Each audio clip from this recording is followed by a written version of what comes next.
যখন দেখি কেউ নবীর পক্ষে কথা বলে, সে যে কোনো অঙ্গনের হোক না কেন, ওই কথাটাকে আমরা হৃদয়ে ধারণ করে ফেলি।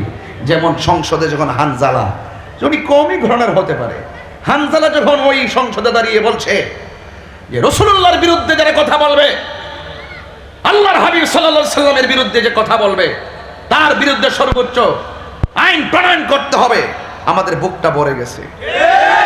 সে যখন বলছে যারা রাসূলুল্লাহকে শেষ নবী মানবে না, তাদেরকে অমুসলিম ঘোষণা করতে হবে, আমাদের কলিজাটা ভরে গেছে। কথা বলেন ঠিক কিনা?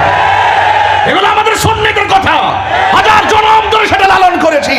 আমরা তো সেটাই চেয়েছি, রাসূলুল্লাহর বিরুদ্ধে যেই কথা বলুক না কেন, কে কোন দল করে আমি জানি না, রাসূলুল্লাহর বিরুদ্ধে কথা বললে ঐক্যবদ্ধভাবে বাংলাদেশের আইন অনুযায়ী তার বিরুদ্ধে প্রোটেক্ট করতে হবে। কথা বলেন ঠিক না?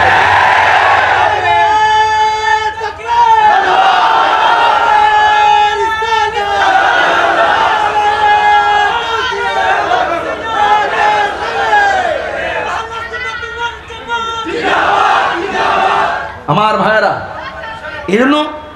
এই জন্য যে আল্লাহর হাবিব সাল্লাল্লাহু আলাইহি ওয়াসাল্লামের প্রেমী খোদা প্রাপ্তির পূর্ব শর্ত। যিনি আমার জান, আন-নাবিয়্যু আওলা বিল মুমিনিনা মিন আনফুসিহিম, যিনি আমাদের জানের চাইতেও আরো নিকটে।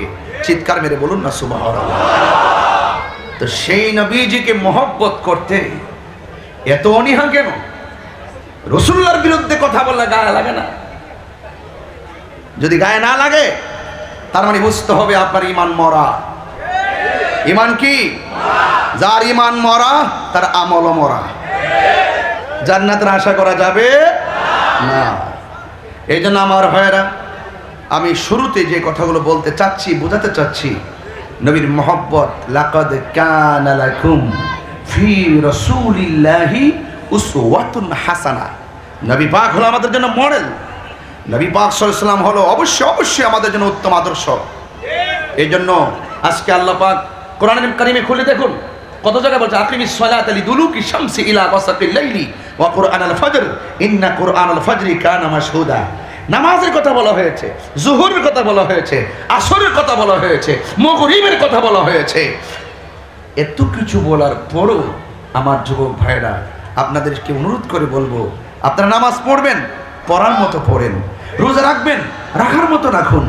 দেখেন নামাজ যে এত বড় ইবাদত, রাসূল বলছেন সল্লু কামা সল্লু সাদ সল্লু কামা রাআইতুমুনি উসাল্লি।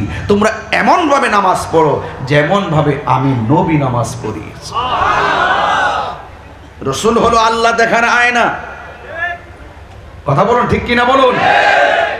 নবীকে মানলেই আল্লাহকে মানা হবে। আরে এক আল্লাহকে তো সবাই মানে। আমি তো এখানে খাওয়া দাওয়া করতেছিলাম, এখানে অনেক হিন্দু বাড়ি আছে না? অনেক ধর্মের মানুষ এখানে আছেন। আমার কথা শোনেন আপনারা। আমি জানি আমি সম্প্রীতি নিয়ে কাজ করি। আমি যখন নির্বাচন করেছি, অনেক হিন্দুরা আমাকে ভোট দিয়েছে, অসংখ্য ভোট দিয়েছেন। তারা অল্প সময়, মাত্র 1.5 মাস আমি নির্বাচন অংশগ্রহণ করেছি। 1.5 মাসের ভিতরে আলহামদুলিল্লাহ যথেষ্ট সম্মান তারা করেছেন।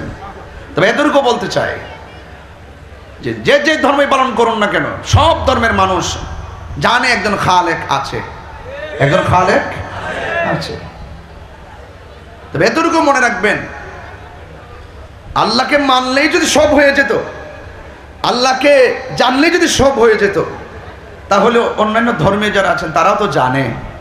এজন্য যুগে যুগে আদম ও সফিউল্লাহর আমল থেকে এই পর্যন্ত যুগে যুগে উম্মতের হেদায়েতের লক্ষ্যে, উম্মতের গাইডার হিসাবে যুগে প্রত্যেক পয়গাম্বরকে পাঠিয়েছেন। যেই আমলে, যেই উম্মতের সময় যেই নবীকে পাঠিয়েছেন, সেই নবীর কথা, সেই নবীর কাজ, সেই নবীর আদর্শ গ্রহণ করা উম্মতের জন্য ফরজ। বুঝতে পেরেছেন? উম্মতের জন্য কি ফরজ। এজন্য মানতে হবে রাসূল কি নিয়ে এসেছেন। মা আতাকুমুর রাসূলু ফাখুযুহু ওয়া মা নাহাকুম আনহু ফান্তাহু। যা কল্যাণকর তা গ্রহণ করতে হবে, যা থেকে নিষেধ করেছেন তা থেকে আমাদেরকে দূরে থাকতে হবে। এই জন্য রাসূলুল্লাহকে মহব্বত করি, কিন্তু রাসূল যা বলছে তোমরা করো, সেগুলাকে করার নাম মহব্বত।